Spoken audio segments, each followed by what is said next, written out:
গত এক সপ্তাহে সাতক্ষীরার সবজির দাম ক্রেতাদের হাতের নাগালে থাকলেও যশোর ও কুষ্টিয়াতে দেখা যাচ্ছে ভিন্ন চিত্র।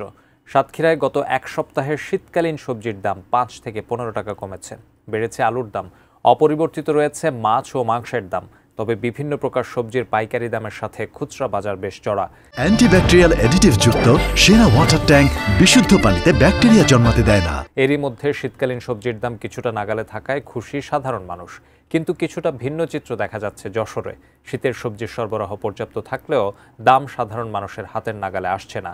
বাজারে শীতের সবজি ৮০ থেকে ১৪০ টাকায় কিনতে হচ্ছে, অন্যান্য সবজি ৫০ টাকার নিচে মিলছে না। একই চিত্র কুষ্টিয়াতেও। শীতকালীন সবজি বাজারে পর্যাপ্ত সরবরাহ রয়েছে, কিন্তু দাম এখনও সহনীয় পর্যায়ে আসেনি। এ নিয়ে ভোক্তাদের মাঝেও রয়েছে অসন্তুষ্টি। বিক্রেতারা বলছেন, আগামী ২-১ সপ্তাহের মধ্যে সবজির দাম কমে আসবে।